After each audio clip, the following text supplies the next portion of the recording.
Welcome, everybody, to the Ohio Business Spotlight. And we have an impromptu podcast version today as we all get ready to celebrate America 250. Every town that you're in is probably having massive celebrations, fireworks, festivals. I know that here in Centerville, we have the state's largest festival, the Americana Festival, and I'm sure everybody's going to be celebrating. I get a chance to bring some of my team on from Expert Protection Services. That's the name of our agency.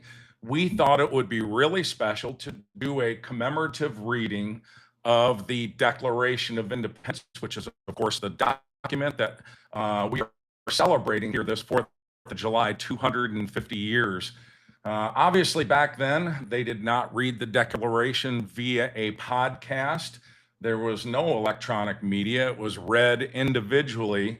But I'm happy to have on the podcast all of my partners in the agency. You see Josh Hinkle there. You see Charlie Drain. You see Zach Hinkle, and you see John Bucher. Absent right now is part of Josh's team's Angie, and part of John's team, Emily, and my bride, Stacy. And we also have Michael Jividan and Adam Kaufman that were not able to make this impromptu reading. So each one of my team here is going to read a portion of the Declaration of Independence, and I'm going to start it out. But before we begin reading this foundational document, it's important to understand how these words were originally heard by the American people. The Declaration of Independence was not meant to be read quietly in a study. Thomas Jefferson wrote it to be spoken aloud.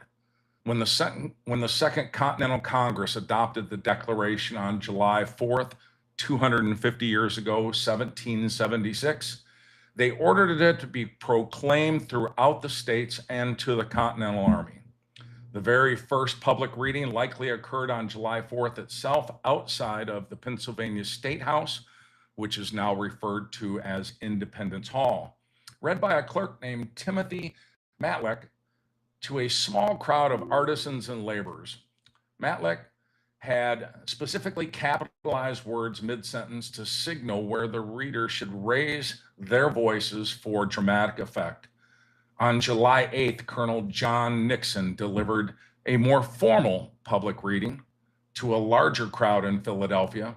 And as the document was read out loud in town squares and from church pulpits across the colonies, crowds reacted with roaring cheers, cannon fire, and ringing bells.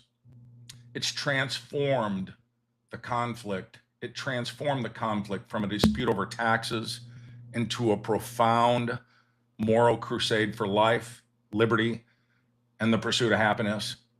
Today, my team and I, we're going to carry out that tradition by speaking these words aloud once again. When, in the course of human events, it becomes necessary for one people to dissolve the political bands which have connected them with one another, and to assume, among the powers of the earth, the separate and equal station to which the laws of nature and nature's God entitle them, a decent respect to the opinions of mankind requires that they should declare the causes which impel them to the separation. We hold these truths to be self-evident, that all men are created equal, that they are endowed by their Creator with certain unalienable rights, that among these are life, liberty, and the pursuit of happiness. That, to secure these rights, governments are instituted among men, deriving their powers from the consent of the governed. That whenever any form of government becomes destructive of these ends, it is the right of the people to alter or to abolish it, and to institute new government, laying its foundation on such principles, and organizing its powers in such form, as to them shall seem most likely to affect their safety and happiness. Prudence, indeed, will dictate that governments long established should not be changed for light and transient causes, and accordingly, All experience has shown that mankind are more disposed to suffer while evils are sufferable than to right themselves by abolishing the forms by which they are accustomed. But when a long train of abuses and usurpations pursuing invariably the same object evinces a design to reduce them under absolute despotism, it is their right, it is their duty to throw off such government and to provide new guards for their future security. Such has been the patient sufferance of these colonies, and such is now the necessity which constrains them to alter their former systems of government. The history of the present King of Great Britain is a history of repeated injuries and usurpations, all having in direct object the establishment of an absolute tyranny over these states. To prove this, let facts be submitted to a candid world. He has refused his assent to laws the most wholesome and necessary for the public good. He has forbidden his governors to pass laws of immediate and pressing importance, unless suspended in their operation until his assent should be obtained. And when so suspended, he has utterly neglected to attend to them. He has refused to pass other laws for the accommodation of large districts of people, unless those people would relinquish the right of representation in the legislature, a right inestimable to them and formidable to tyrants only.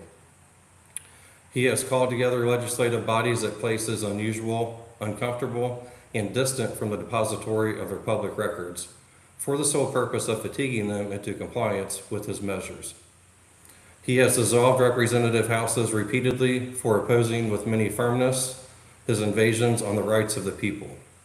He has refused for a long time, after such dissolutions, to cause others to be elected, whereby the legislative powers, incapable of annihilation, have returned to the people at large for their exercise. The state remaining in the meantime exposed to all the dangers of invasion from without and convulsions within.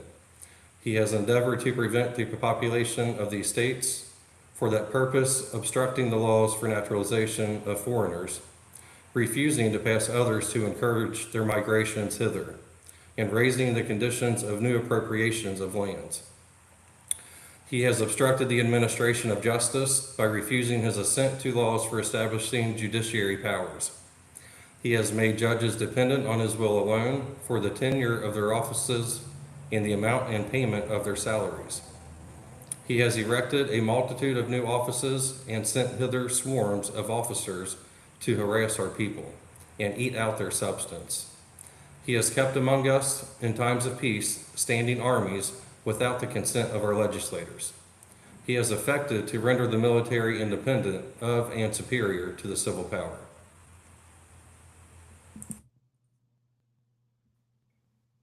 He has combined with others to subject us to a jurisdiction foreign to our Constitution and unacknowledged by our laws, giving his assent to their acts of pretended legislation, for quartering large bodies of armed troops among us, for protecting them by a mock trial from punishment for any murders which they should commit on the inhabitants of these states, for cutting off our trade with all parts of the world, for imposing taxes on us without our consent, for depriving us in many cases of the benefits of trial by jury, for transporting us beyond seas to be tried for pretended offenses, for abolishing the free system of English laws in a neighboring province, establishing therein an arbitrary government, and enlarging its boundaries so as to render it at once an example and fit instrument for introducing the same absolute rule into these colonies, for taking away our charters, abolishing our most valuable laws, and altering fundamentally the forms of our governments, for suspending our own legislatures and declaring themselves invested with power to legislate for us in all cases whatsoever. He has abdicated government here by declaring us out of his protection and waging a war against us. He has plundered our seas, ravaged our coast, burnt our towns, and destroyed the lives of our people. He is at this time transporting large armies of foreign mercenaries to complete the works of death, desolation, and tyranny, already begun with circumstances of cruelty and perfidy scarcely paralleled in the most barbarous ages, and totally unworthy the head of a civilized nation. He has constrained our fellow citizens, taken captive on the high seas to bear arms against their country, to become the executioners of their friends and brethren, or to fall themselves by their hands. He has excited domestic insurrections among us and has endeavored to bring on the inhabitants to our frontiers. The merciless Indian savages, whose known rule of warfare is an undistinguished destruction of all ages, sexes, and conditions. In every stage of these oppressions, we have petitioned for redress in the most humble terms. Our repeated petitions have been answered only by repeated injury. A prince, whose character is thus marked by every act which may define a tyrant, is unfit to be the ruler of free people. Nor have we been wanting in attentions to our British brethren. We have warned them from time to time of attempts by their legislator to extend an unwarrantable jurisdiction over us. We've reminded them of the circumstances of our emigration and settlement here. We've appealed to their native justice and magnanimity. We have been conjured them by the ties of our common kindred to disavow these usurpations, which would have inevitably interrupt our connections and correspondence. They too have been deaf to the voice of justice and consanguinity. We must therefore acquiesce in the necessity which denounces our separation, and hold them as we hold the rest of mankind, enemies in war, in peace friends.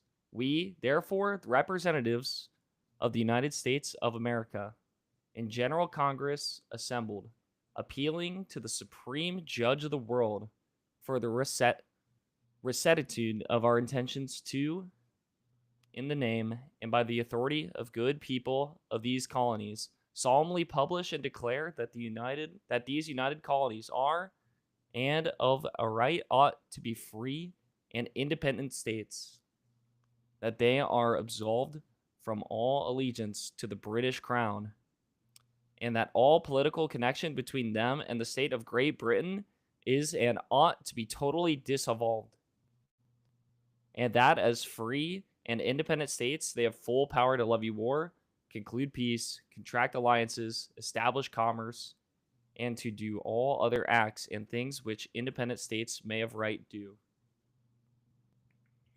And for the support of this declaration, with a firm reliance on the protective of divine providence, we mutually pledge to each other our lives, our fortunes, and our sacred honor.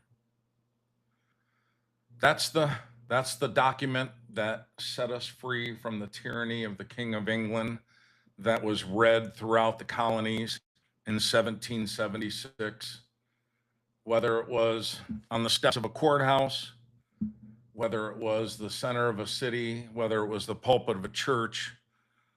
Those are the words that began the revolution that takes us up to where we sit today. I'm so proud of my partner agents, and I'm so proud that we were able to present this reading of the Declaration of Independence to you. We hope that you guys all safely enjoy your celebration of the 250th anniversary of our great nation.